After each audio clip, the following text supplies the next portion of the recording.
This was 67, and I was working at the Wayside Theater in Middletown, Virginia, and David Ford was also in that play that summer, and Nancy Barrett, his wife at the time, was there too for the one play. I was there for the summer.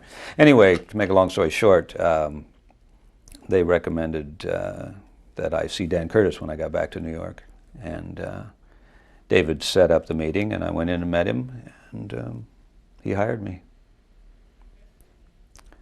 Actually, I was doing a play in Pennsylvania when I actually got the job. This was some months later. I remember leaving the theater that night. I had to catch a train to New York from Philadelphia, and I had to leave the play without waiting for curtain call in order to make it to the train on time.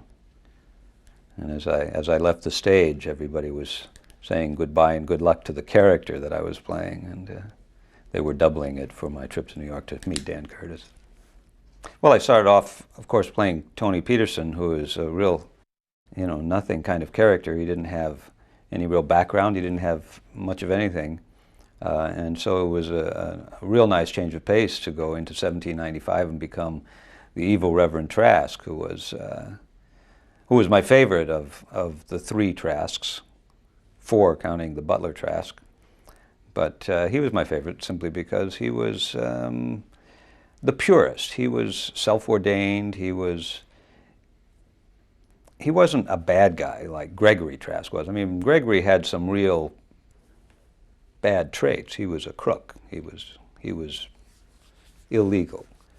But the first Reverend Trask, I think, was just idealistic, and he really wanted to catch witches and things. So I liked him the best. He was the purest character, and also you didn't get a chance in those days to play those kind of roles. I mean, this was pure melodrama. It was, just mustache twirling at its best, and it was great fun to play. In my training at Los Angeles City College, they, at that time in the late 50s, were adamant about theatrical discipline and discipline in the theater, and that transferred over into television, of course. So when I started to work on Dark Shadows, I already had some training in that area, and it was valuable that I had, because it was very, very necessary to know your lines when you came in the morning, and the fact that we were what was called then live tape made it even more necessary. And so that discipline that I put into practice there was a good training ground for anything and everything that I did afterwards. The work was so intense.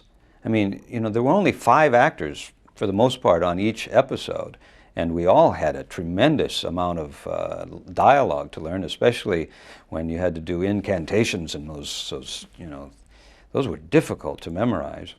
I was exorcising a devil out of either Lara or Nancy Barrett. I'm not sure which anymore. 25 years. And I went completely up. I had not a clue what my next line was, and the only camera that I could see to get my line from the teleprompter was behind me, and so my only choice was to just turn around and read the line off the teleprompter. We tried to avoid bloopers as much as we could, unsuccessfully many times, but we tried. There was a giant hand. Barnabas's hand was after me in one scene, and of course, I couldn't see the hand. That was being chroma keyed in too, and that takes some acting to run around a room being chased by a giant hand that you can't even see, and that's good training too. I mean, most shows you don't get to do that on. Uh, and of course, there was one time when Trask was looking at his reflection in the mirror, and the reflection changed to a skeleton, and then the mirror exploded. And of course, the way it exploded was they had a stagehand standing backstage with a hammer, and on cue he went bam like that, and the glass exploded, and a lot of it came forward, hit me in the face too. That was. And then there was a time we almost caught the studio on fire. You know about that one, when we burned down Collinwood one time. We knew it was unique in the melodramatic aspect of it, as I said, and it was certainly unique in its popularity. None of the other shows, especially the daytime shows, had throngs of people waiting outside for the actors. So we had a pretty good idea it was unique, yes. When I was doing Play It Again, Sam, and Dark Shadows at the same time, it was, well, it added to an already rigorous job by making the hours. You know, I would have to work on stage until about 10:30 at night, which is early by Broadway standards, but still, when you have to then learn a Dark Shadows script and get up at 6:30 to be at the studio in the morning and spend the whole day there and then back to the theater at night, it was a tough job.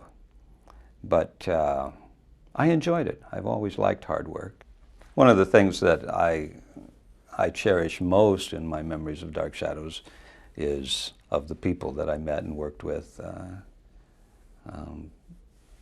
Joan Bennett, she was such a lovely, warm person, and my first real association with someone who'd been a Hollywood star, and it was so gratifying to find, you know, that she was real people and nice people, and had a good set of standards. I left the show before it went off the air. About just several months, I'd been offered a job on As the World Turns in the present, and you wore regular clothes with pockets in the pants, and it sounded very attractive to me, and you talked like a regular person, and so I took that job.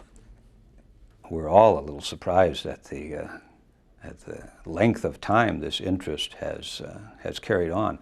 I remember John Carlin saying at one of the conventions a few years ago that we were going to do this for this generation, but from now on, the kids are going to have to take care of themselves.